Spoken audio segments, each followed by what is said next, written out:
So here we have an Apple iPod Touch 5th generation, and this iPod Touch fell on the floor, and initially the center button stopped working, and as I proceeded to repair it, unfortunately I also cracked the screen, not when I was trying to open it, but when I was trying to put it back.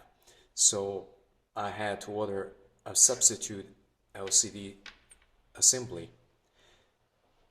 So the most difficult part of repairing this iPod Touch is removing the screen without causing any damage. And since this is an already damaged screen, it will be a lot easier to show you without having to worry about further damaging it. So you can see you need a tool that's very thin like this, which you can use to pry open the frame, and you have to be very careful not to damage the LCD by exerting the force carefully, sliding in. For example, I'm showing you on this side, which is not as easy to work with compared to this side that's already opened. So you have to insert carefully using the thin edge of this tool into the narrow gap between the aluminum frame and the screen.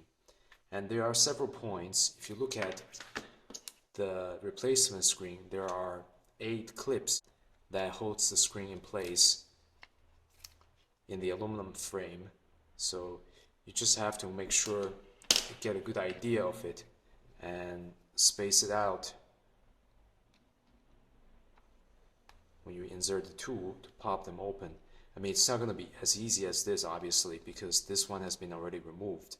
So you want to remove it from one side and then the other side. You can see the screen is detaching, but not the frame. And if you want to remove the frame, you have to go under and make sure that the frame comes off with it. But more or less, this is how you remove it. So here we go. And just try to not force it, because if you force it, you might damage your screen if it's not already broken. Let's see.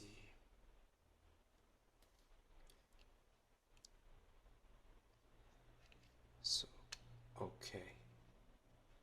So here you can see the screen is detached from the unit, and now you just need to detach the frame as well. See, the clip came off. There's another one down here.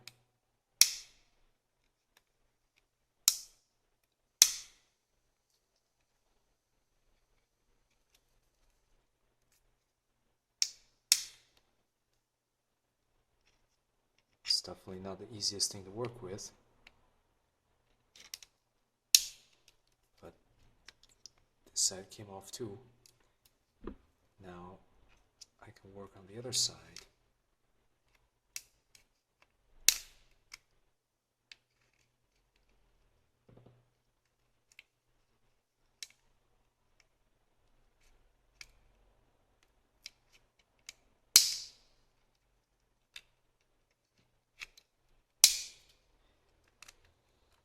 So now you can see the screen is completely detached. And in order to detach the screen, you have to be careful not to damage these ribbon cables, which contains the camera and other things. But I think the replace unit actually, no, it doesn't come with a camera. So I have to be careful not to damage it. So I have to gently remove camera unit, which was glued on to this, and then I have to remove the system board as well in order to detach connectors from here. Okay, so now you need to remove these tiny screws. They're Phillips screws, and there's 1, there are 2, 3, 4, 5, 6, 7, 8 in order to remove the system board. I have to remove all these. and they're easy to lose, so you might want to keep them somewhere safe and easy to find, because once they fall on the floor, it's going to be a lot harder to find them.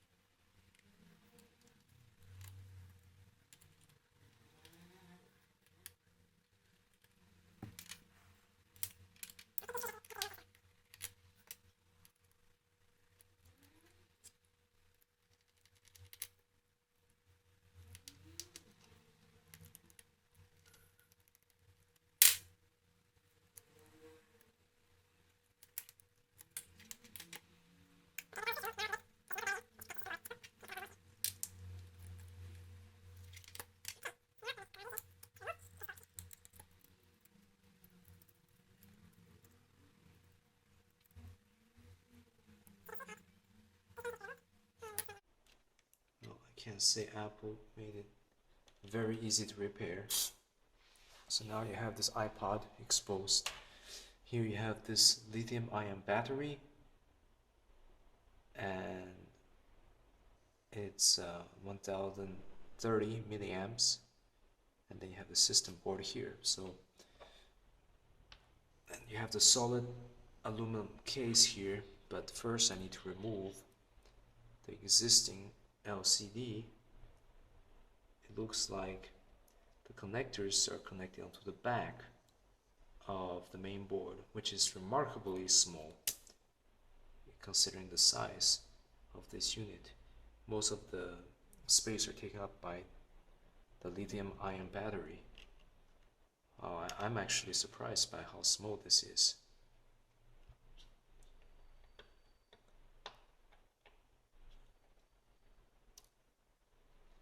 So again, careful when you're removing the screw.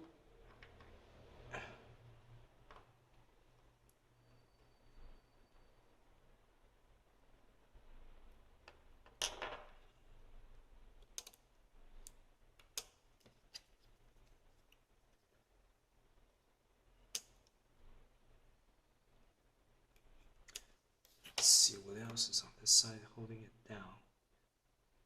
Okay, not much really. So before I can remove the screen, I have to remove this antenna here on the upper left corner, because the screen is kind of glued onto the PCB here, and I can't just take it off because it's also glued on the other side. And in order to flip over this main board, and because it's connected to this little cable here, as you can see, I can't just try to yank it because I might break the cable. So I'm going to have to remove this antenna here. I have to say that Apple really did not design this to be serviceable, either by user or by technician. It's just not a very good design, in my opinion. And these screws are even smaller. I appreciate their miniaturization and the quality of components they use, but when it comes to service, I really find it something that's just difficult. Here's another one.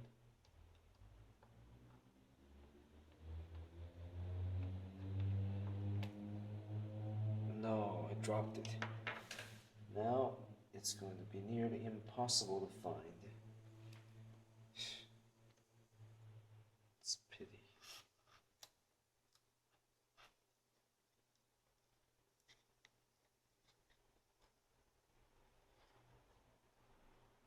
Okay, looks like here's a little clip on connector I can actually remove. I did detaching it from here.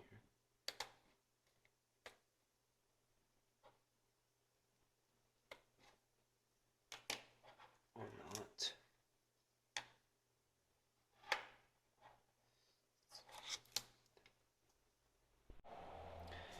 Okay, so now I detached this, what looks like an antenna, from the upper left corner. I can move more freely the PCB. And if you trace the flex cable here, you have 1 and 2 connecting to the LCD. And on the back here, you can see there are the connectors, 2 connectors, so you can just use your hand and just pop the connector, because using this kind of connector here, and the other one will be this black one here that I can pop with my hand, or maybe this flat tool here.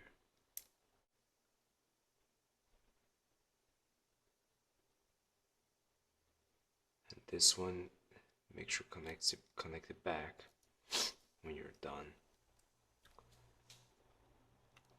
And now I can just peel this slowly off the PCB.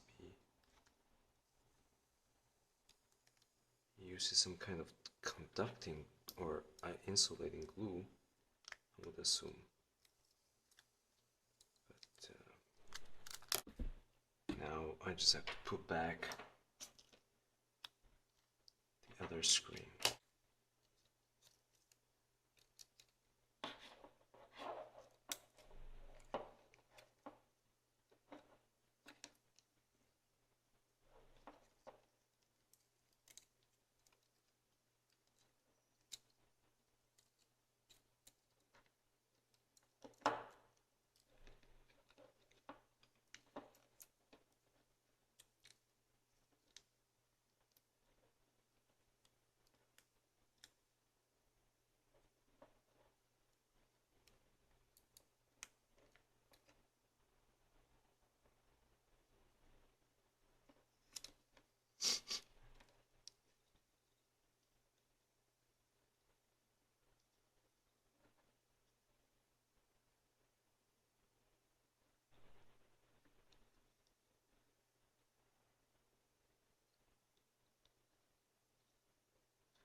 Okay, so now I have all the 3 connectors placed back properly, and you can see the screen is actually working, but I should turn off this